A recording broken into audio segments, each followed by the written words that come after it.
오늘은 본문에 나오는 세 사람을 살펴보려고 하는데요. 아사헬하고 아브넬하고 요압입니다. 성경은 거울이라고 했습니다. 이 세 사람의 모습은 다른 사람의 모습을 보여주는 것이 아니고 바로 여러분과 저의 모습을 보여주면서 우리의 죄를 책망하기도 하고 미리 경고하기도 하고 있습니다. 우리가 이 사람들을 통해서 우리의 모습을 더 깊이 성찰하려고 하는 이유는 바로 죄를 깊이 깨달아야 우리 주님의 십자가 은혜를 깊이 깨달을 수 있기 때문입니다. 병이 있다는 것을 알아야 의원을 찾게 됩니다. 예수께서 들으시고 이르시되 건강한 자에게는 의사가 쓸데없고 병든 자에게라야 쓸데있느니라. 자, 오늘날 많은 사람들이 예수님을 원하지 않는 이유는 예수님이 싫어서라기보다는 예수님의 필요성을 느끼지 못하기 때문인 경우가 더 많습니다. 자기가 죄인이라는 사실, 자기가 천국에 가려면 꼭 필요한 의로움이 결핍되어 있다는 사실을 모르기 때문에 생명을 주시고 의로움을 주시는 이 주님의 소중함을 모르는 거죠. 병을 발견하면 약을 찾는 것처럼 죄를 알아야 죄인은 주님을 찾게 됩니다. 이 사순절에 우리가 주님의 십자가 은혜를 깊이 이해하려면 먼저 우리의 죄가 무엇인지를 깊이 깨달아야 합니다.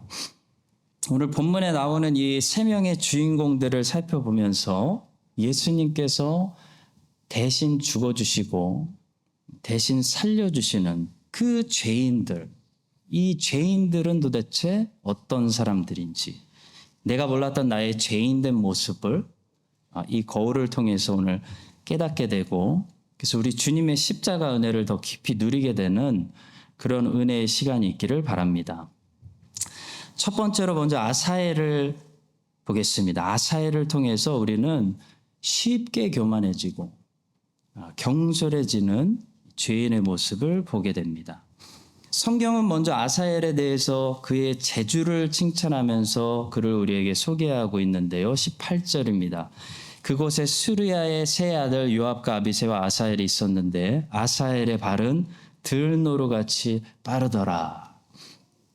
이 재주가 많다는 것은 분명한 축복이지만 재주는 내가 하고 싶은 일을 성취하라고 주신 것이 아니라 하나님의 뜻을 이루라고 주신 것입니다. 선물입니다.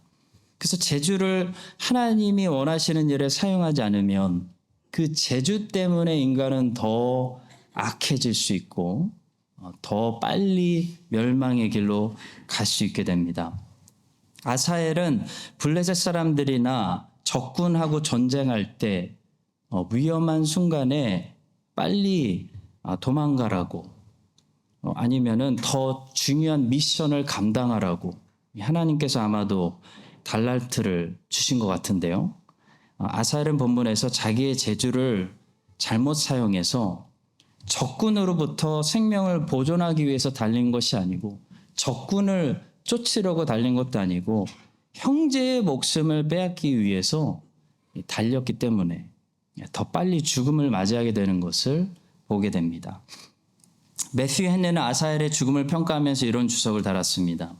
자신의 빠른 발로 그는 죽음으로부터 도망치는 대신 도리어 죽음을 향해 달려가고 말았다.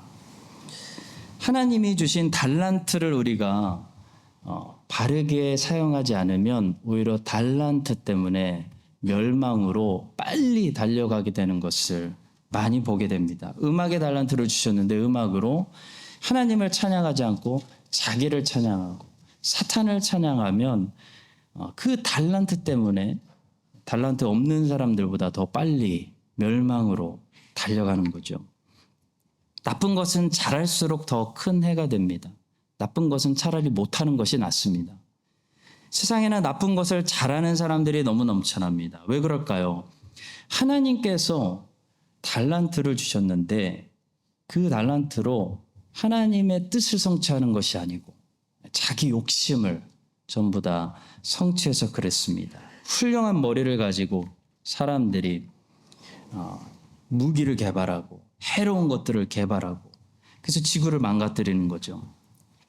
달란트를 자기가 가지고 있다는 것을 발견한 사람들은 특별히 그래서 더 조심해서 그 달란트가 하나님의 뜻을 이루는 데 쓰여지도록 해야 합니다. 그렇지 않으면 그 달란트 때문에 죽음에서 벗어나는 것이 아니고 죽음으로 더 빨리 달려갈 수 있기 때문입니다. 다윗의 아들 중에 정말 잘난 아들이 있었습니다. 압살롬이죠. 압살롬. 다윗의 아들들이 다 잘생겼는데 압살롬은 정말 꽃미남이었습니다. 근데 아이러니하게도 그래서 망했습니다. 다윗의 아들 압살롬이 잘난 아들이 아니었다면 감히 그 잘난 다윗에게 반역하여 쿠데타를 일으키지도 못했을 것입니다. 다윗도 잘생겼는데요. 압살롬이 더 잘생겼습니다. 다윗도 성품이 너그러워서 백성들이 다 좋아하는데 압살롬이 더 너그러워서 사람들이 더 좋아했습니다. 다윗하고 감히 경쟁이 되는 잘난 아들이었기 때문에 압살롬을 지지하는 사람들이 그렇게 많았고 다윗에게 반역을 일으키는 것 자체가 가능했습니다. 그런데 그 잘난 매력을 하나님의 뜻을 이루는 데 사용하지 않고 자기 욕심을 성취하고 자기 복수를 이루는 데 사용해 버리니까 누구보다도 빨리 죽음으로 달려갔던 아들이 바로 압살롬이었습니다. 압살롬보다 훨씬 덜 잘났던 아들 아도니아가 차라리 압살롬보다 더 오래 살았죠. 압살롬은 잘났기 때문에 일찍 죽었습니다. 성도 여러분, 달란트를 많이 가진 사람들은 그만큼 더 겸손하고 조심해야 됩니다. 죽음과 멸망으로 달려가지 않도록 조심해야 됩니다. 사탄이 그런 사람들을 노리고 있습니다. 아사엘은 만약에 살아있었다면 어떻게 됐을까요? 아사엘은 다윗의 군사 중에서 가장 높은 지위까지 올라갈 수 있는 아주 특별한 달란트를 가지고 있는 사람이었습니다. 적군에 몰래 침입해서 갔다 올 수도 있는 엄청난 달리기를 가지고 있는 특별한 사람이었습니다. 그 달란트를 하나님의 뜻을 이루는 데 사용했다면 아사엘은 아마도 이스라엘의 영광을 위해서 지금까지 그 누구도 해내지 못했던 큰 공을 세우는 그런 종이 되지 않았을까 상상해 보게 됩니다. 그런데 아사엘은 경솔하다가 어이없게 죽음을 당하고 무대에서 너무 일찍 사라지는 그런 안타까운 사람이 되었습니다. 매튜 헨리가 그의 어이없는 죽음을 향해서 이런 주석을 달았습니다. 죽음은 때로 전혀 상상하지 못한 방법으로 오기도 한다. 누가 도망치는 적의 손이나 혹은 창의 뒤끝을 두려워하겠는가. 그러나 아사엘은 바로 이런 것들로부터 죽임을 당하게 되었다. 아사엘은 자기가 도망치다가 싸움이 불리할 때 전사한 사람이 아닙니다, 여러분. 아사엘은 자기가 유리했습니다. 자기가 유리하게 전쟁을 이기고 있을 때 도망치는 장군의 창에 찔려서 어이없게 죽은 사람입니다. 아사엘은 날카로운 창의 그 앞부분에 찔려 죽지도 않았습니다. 아사엘은 사람들이 두려워하지 않는 창의 뒷부분으로 찔려서 죽었습니다. 여러분, 아사엘의 죽음이 우리에게 무엇을 경고하고 있다고 생각하시나요? 재주가 많은 사람은 자칫 잘못하면 자기 재주를 너무 믿어서 쉽게 교만해지고 경솔해질 수 있다는 것입니다. 경솔해져서 자기가 생각하지도 못한 부분으로 찔려서 한 방 먹을 수 있다라는 교훈을 아사엘이 우리에게 주고 있습니다. 여러분, 세상에서 아주 잘 나가고 사랑받고 인정받던 사람들이 한 방에 무너지는 것을 우리가 많이 보게 되죠. 경솔히 살다가 전혀 생각지도 못한 것에 찔려서 한 방에 무너질 수 있는 것이 연약한 사람의 인생입니다. 따라서 성도 여러분, 우리는 겸손해야 됩니다. 내가 달리기가 빠르다고 항상 누구든지 따라잡아서 싸움을 이길 수 있다고 생각하면 착각입니다. 자동차가 빠를수록 브레이크가 잘 들어야 되는 것처럼 사람은 자랄수록 겸손해져야 됩니다. 벼가 익을수록 고개를 숙인다는 말, 정말 좋은 말입니다.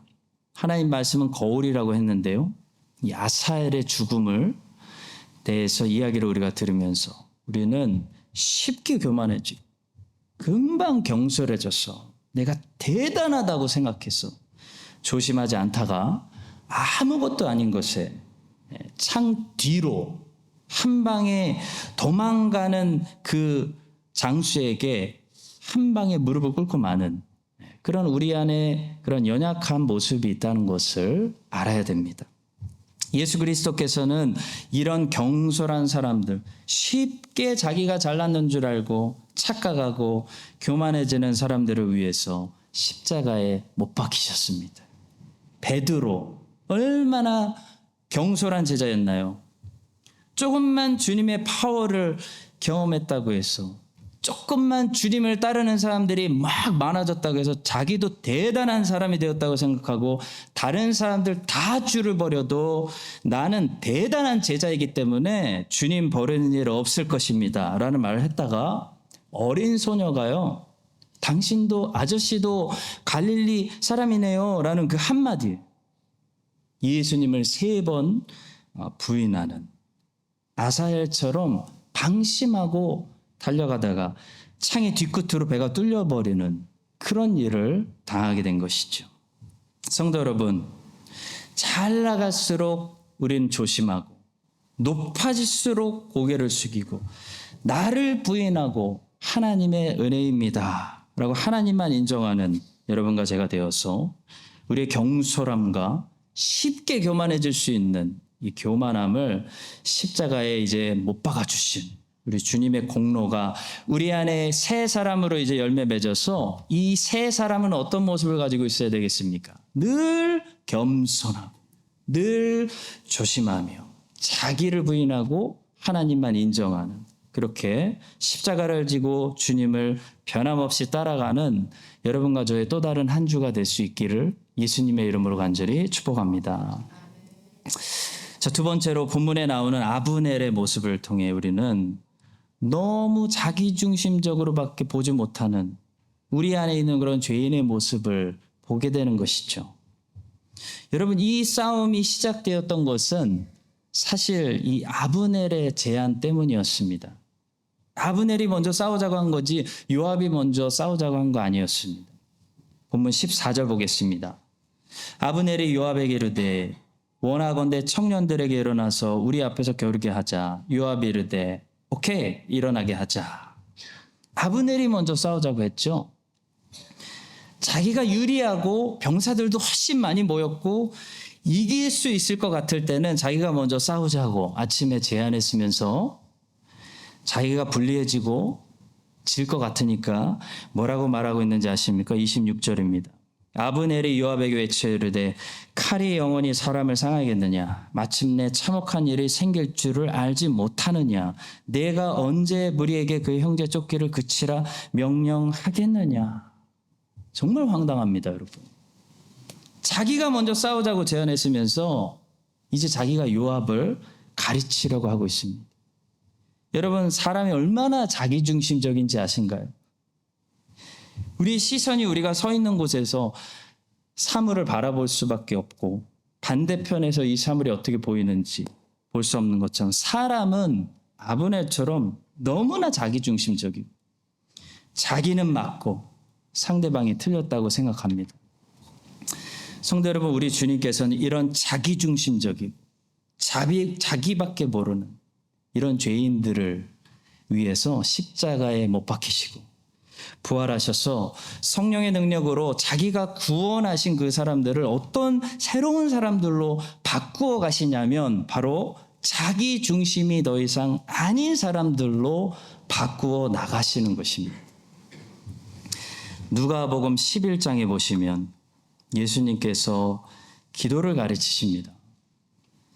간청기도라는 말이 바로 여기 본문에서 나온 말입니다. 예수님께서 비유를 하나 말씀하시는데요. 이런 이야기입니다. 어떤 사람이 밤에 자려고 하고 자려고 하는데 멀리서 여행 중에 친구가 한 명 온 거예요.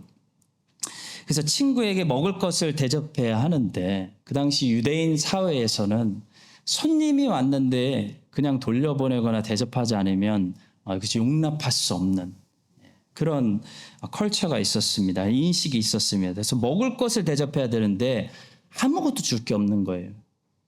그래서 이 사람이 어떻게 했냐면 다른 친구를 찾아갑니다. 그래서 이 다른 친구에게 밤중에 문을 두드리면서 떡 3덩이만 급하게 빌려달라고 부탁한 거예요. 그리고 그 이유를 설명합니다. 내 친구가 지금 멀리서 여행 중에 우리 집에 왔는데 내가 지금 당장 내어줄 음식이 없구나. 그러니까 친구야, 네가 나 떡 3덩이만 좀 빌려줘 라고 말한 거예요. 자, 그랬더니 이 부탁을 받은 친구가 당연히 뭐라고 했겠어요?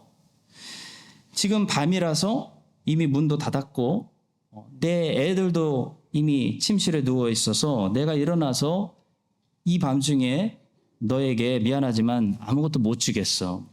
야, 이놈아, 걔만 친구고 나는 친구 아니냐? 대충 이렇게 얘기한 거예요. 자, 예수님이 말씀하신 비유입니다. 실화가 아니라 비유는 교훈을 주기 위해서 만들어내신 이야기예요. 그래서 비유는 해석이 중요한데 우리 주님께서는 모든 사람들에게 이 비유를 해석을 주신 것이 아니라 제자들에게 곧바로 해석을 주셨는데 여러분과 저도 제자이기 때문에 성령으로 감동으로 제자들이 사도들이 기록해서 그 해석을 통해 이게 무슨 교훈인지를 알 수 있도록 우리에게도 성경을 주셨습니다.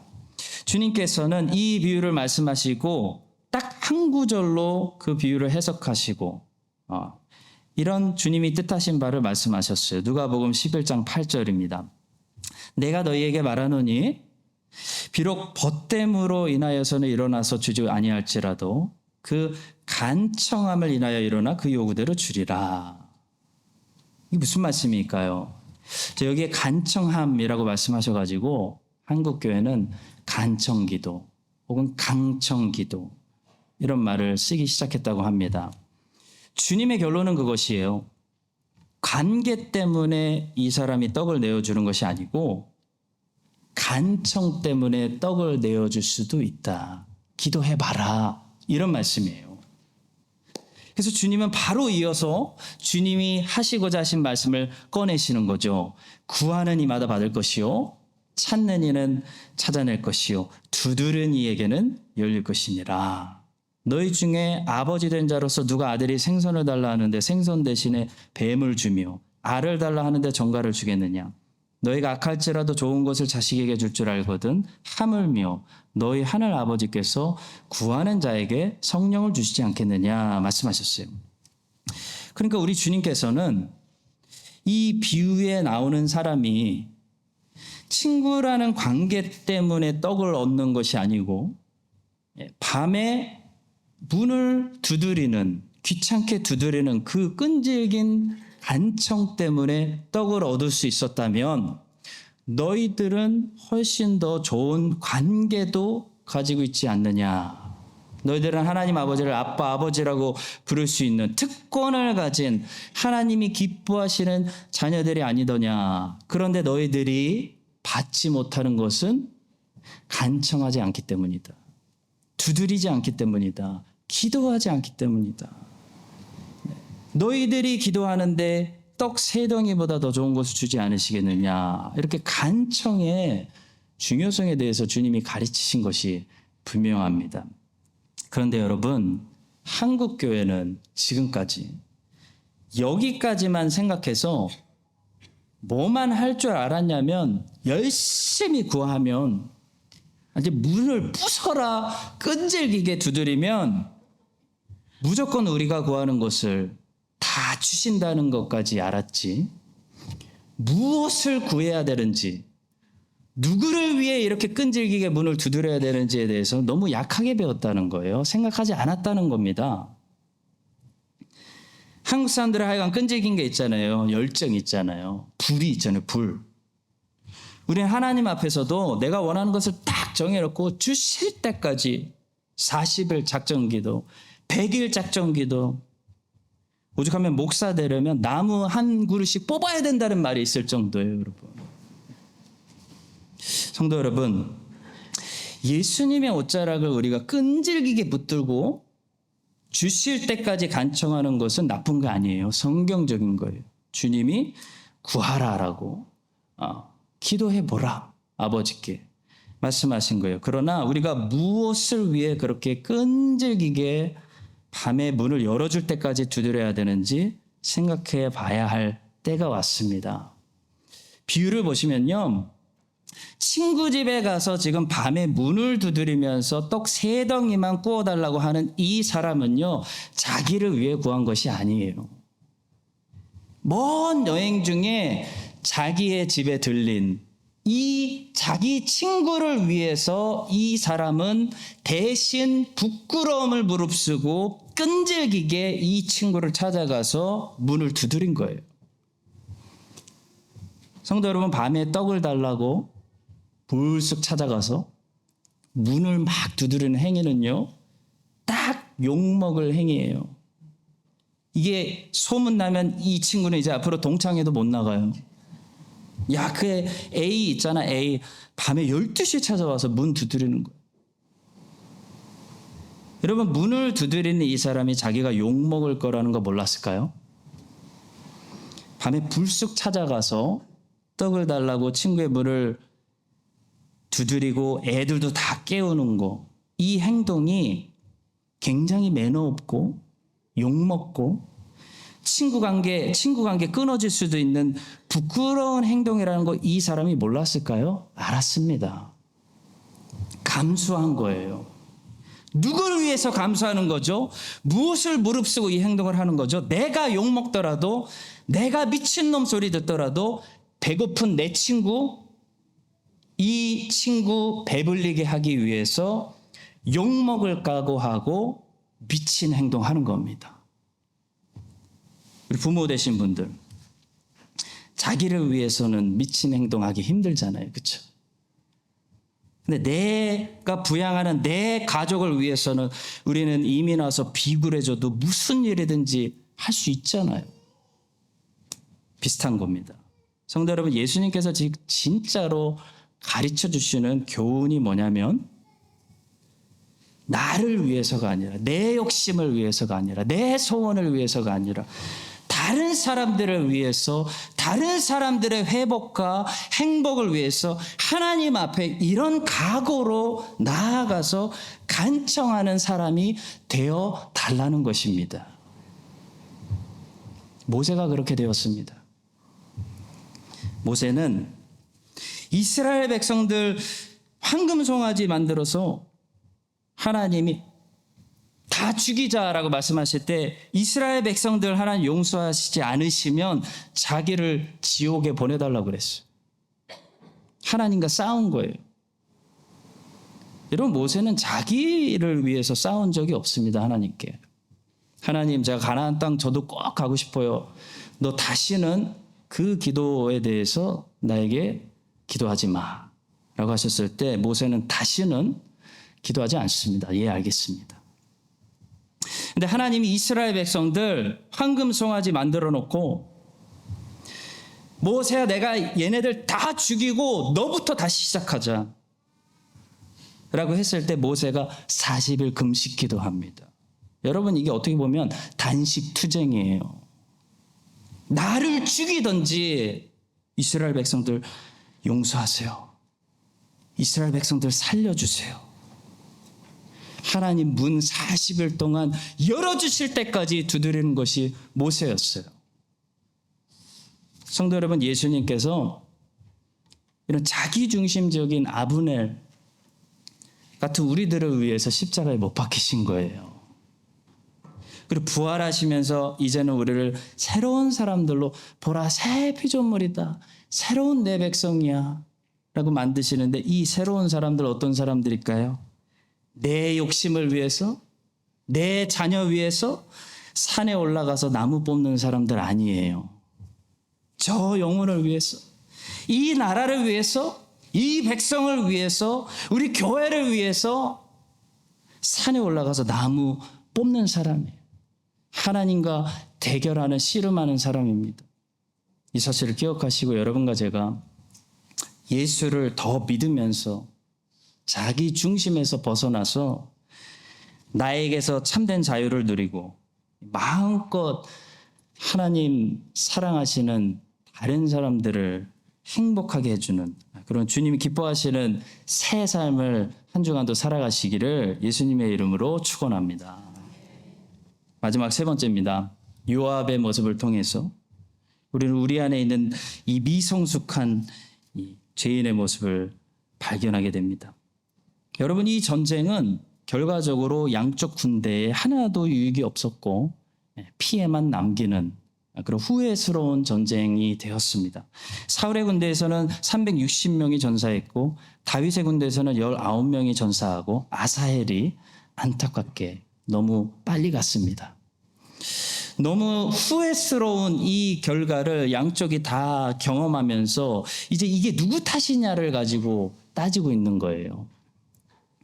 요압은 이게 다 아브넬 때문이다. 아브넬 때문이야. 라고 말하고 있습니다. 27절을 보시기 바랍니다. 요압이 이르되 하나님이 살아계심을 두고 맹세하노니 네가 말하지 아니하였다면 무리가 아침에 각각 다 돌아갔을 것이요 그의 형제를 쫓지 아니하였으리라. 요압은 하나님 살아계심을 두고 맹세까지 하고 있어요. 이 전쟁 왜 시작됐냐면 네가 아침에 싸우자고 말해가지고 너만 말하지 않았더라면 전쟁 안 했을 텐데 지금 이 얘기를 하고 있는 거예요. 성도 여러분, 미성숙한 사람들이 공통점이 있는데요. 누가 먼저 잘못을 했는지를 따진다는 것입니다. 그런데 성도 여러분, 상대방이 잘못을 하더라도 다윗처럼 이런 전쟁에 나가지 말고 나는 잘못하지 말아야 되는 것이지 같이 잘못해 놓고서 누가 먼저 잘못을 했는지 따지는 것은요, 애들이나 하는 그런 미성숙한 행동이라는 거예요. 다 함께 컨닝해 놓고 제가 먼저 컨닝하기 시작했어요, 선생님. 그럼 선생님이 봐주시겠습니까?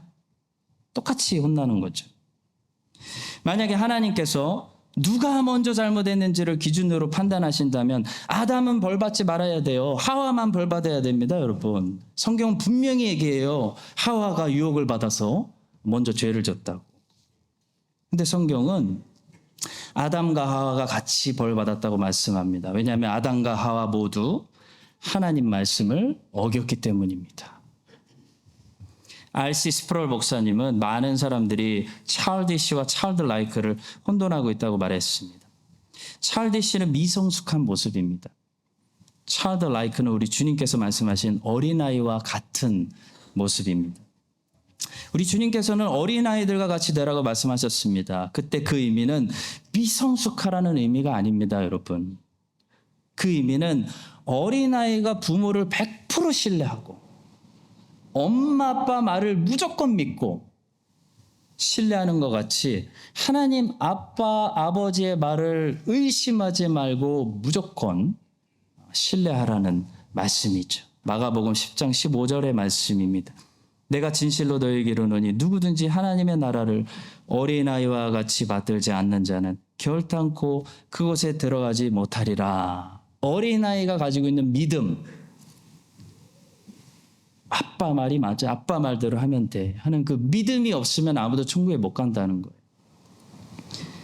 근데 이 말씀이 미성숙해도 괜찮다는 말씀은 절대로 아닙니다. 성경은 찰디시하게 애들처럼 그렇게 싸우지 말아라. 미성숙하게 그렇게 살지 말고 빨리 자라나야 된다라고 아주 책망하고 경고합니다. 히브리서 5장 12절부터 14절입니다. 때가 오래되었으므로 너희가 마땅히 선생이 되었을 터인데 너희가 다시 하나님의 말씀의 초보에 대하여 누구에게서 가르침을 받아야 할 처지이니 단단한 음식은 못 먹고 젖이나 먹어야 할 자가 되었도다. 이는 젖을 먹는 자마다 어린아이니 의의 말씀을 경험하지 못한 자요. 단단한 음식은 장성한 자의 것이니 그들은 지각을 사용함으로 연단을 받아 선악을 분별하는 자들이니라. 제가 먼저 시작했어요. 는 미성숙한 애들이 잘못했을 때 하는 변명입니다. 하와가 먼저 잘못했어요. 하나님이 저 여자를 만들지만 않았어도 나는 선악과 따먹지 않았을 거예요. 하나님은요, 이 아담의 변명을 굉장히 불쾌하십니다. 여러분, 이렇게 변명하지 마세요. 요압도요, 같이 싸웠습니다. 같이 잘못했어요. 근데 이제 와서 아브넬이 먼저 시작해가지고 아브넬이 잘못해서 내가 이렇게 된 거잖아. 이런 생각은요, 자기 죄를 인정하지 않겠다는 것이에요. 자기 죄를 회개하지 않는 자들이 하는 이야기입니다. 핑계에 불과해요. 사랑하는 성도 여러분, 이 남은 사순절 우리가 어떻게 잘 보내는 것이 잘 보내는 것일까요? 바로 내 죄를 하나님 앞에 인정하고 회개하는 것입니다. 아브넬 때문에 내가 이렇게 됐구나가 아니에요. 이런 요압의 회개하지 않는 생각을 버리고 하와 때문에 내가 이렇게 됐구나가 아니에요. 자기도 먹었잖아요. 나도 똑같은 죄인이구나. 내가 똑같이 싸웠구나. 이걸 깨닫고 인정하는 것이 우리가 올해 하나님 앞에서 가장 거룩하게 남은 사순절을 보내는 것이라고 저는 생각합니다. 이 사실을 기억하시고 우리 모두가 각자의 죄를 하나님 앞에 고백하며 인정하는 진정한 이 회개가 이루어질 수 있도록 우리 교회를 축복해 주시기를 예수님의 이름으로 간절히 축원합니다.